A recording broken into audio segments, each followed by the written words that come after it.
51. The unclassified portion of NSPD 51 states that in the event of catastrophic emergency, a cooperative effort among the executive, legislative, and judicial branches of the federal government, coordinated by the President, will replace normal governmental procedure.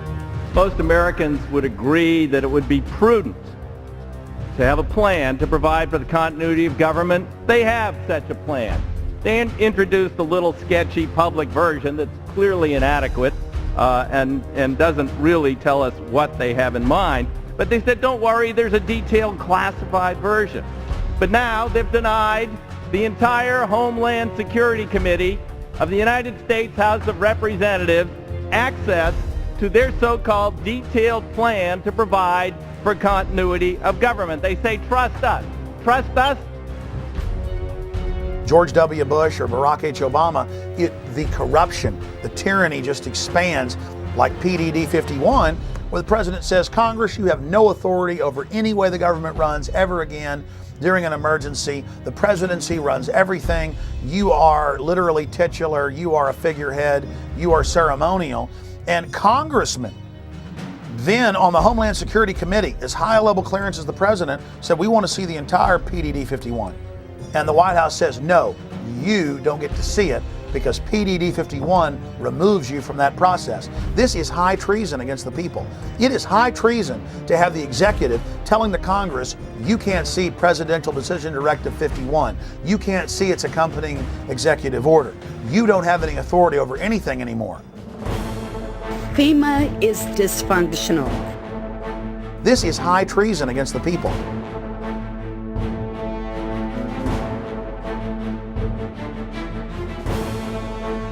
The FBI's counterintelligence program was a series of covert and often illegal programs conducted by the United States government and aimed squarely at investigating and disrupting dissident political organizations within the United States.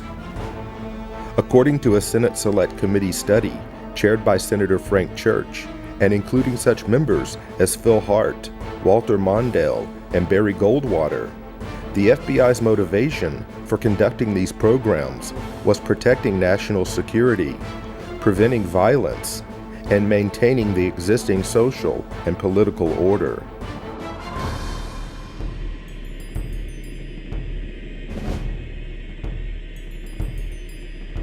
Targets included the Black Panther Party, the Ku Klux Klan, communist and socialist organizations, as well as nonviolent civil rights organizations, anti-war groups, and a broad range of organizations lumped together under the title New Left, which included groups labeled for intensified attention, such as the Southern Christian Leadership Conference, the Student Nonviolent Coordinating Committee, and Congress of Racial Equality. Over the course of 4 presidential administrations, FBI Director J. Edgar Hoover ordered FBI agents to expose, disrupt, misdirect, discredit, or otherwise neutralize the activities of these movements and their leaders. Speakers, teachers, and writers, even individual student demonstrators with no group affiliation, were all fair game. Individual case studies revealed that the FBI was successful in preventing the distribution of books, newspapers, and periodicals. They prevented groups from forming and disrupted peaceful demonstrations and large anti-war marches, as well as denied groups and organizations facilities to hold meetings and conferences. According to attorney Brian Glick in his book War at Home, the FBI used 4 main methods for their counterintelligence program. Number 1, infiltration, getting agents on the inside in order to undermine trust and scare off potential supporters. Number 2, psychological warfare, planting false media stories, forging correspondence, making anonymous phone calls, spreading misinformation about meetings and events, setting up pseudo-movement groups run by government agents, and manipulating and threatening parents, employers, landlords, school officials, and others to cause trouble for activists. Number 3, harassment through the legal system, The FBI and police abused the legal system to harass dissidents and make them appear to be criminals. Officers of the law gave perjured testimony and presented fabricated evidence as a pretext for false arrest and wrongful imprisonment. They also discriminatorily enforced tax laws and other government regulations. Number 4, extralegal force and violence. The FBI and police threatened, instigated, and themselves conducted break-ins, vandalism, assaults, and beatings, all in the name of maintaining the existing social and political order.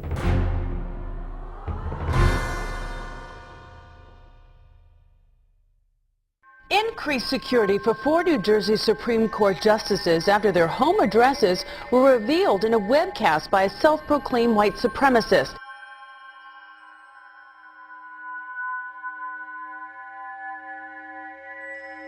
Welcome to the Hal Turner Show. Doesn't a noose symbolize hate, bigotry, division? Justice.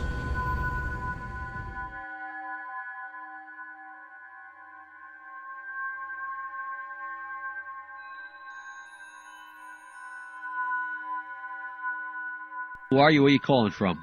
Hola, this is Pedro. Spick, from San Diego. Don't call my radio show anymore, you filthy spick animal.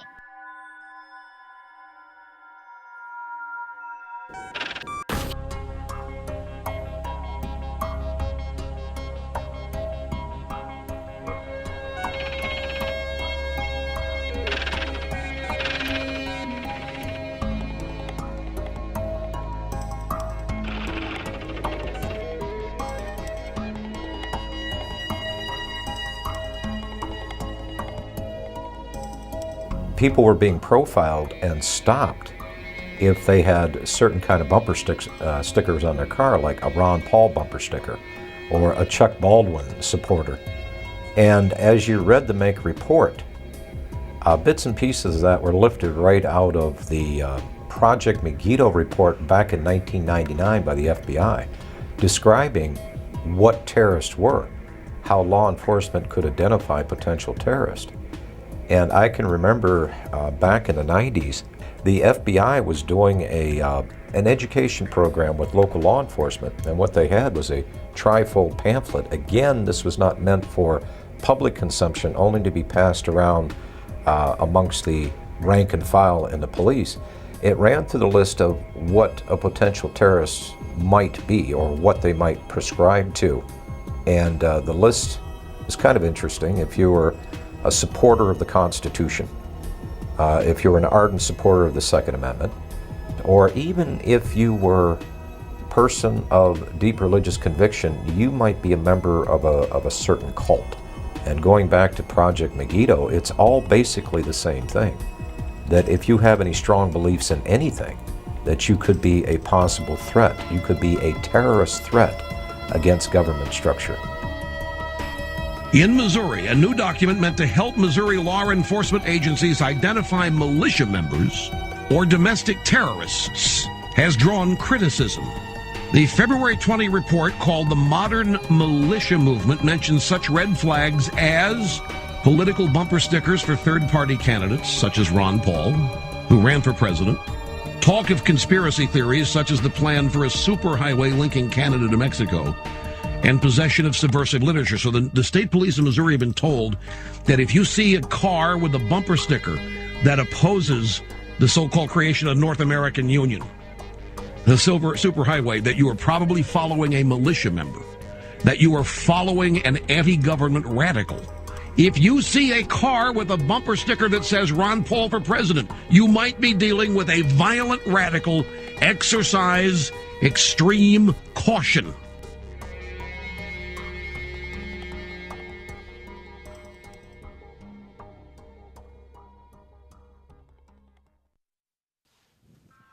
You're watching Camp FEMA. We're going to go back to the film here in just a moment.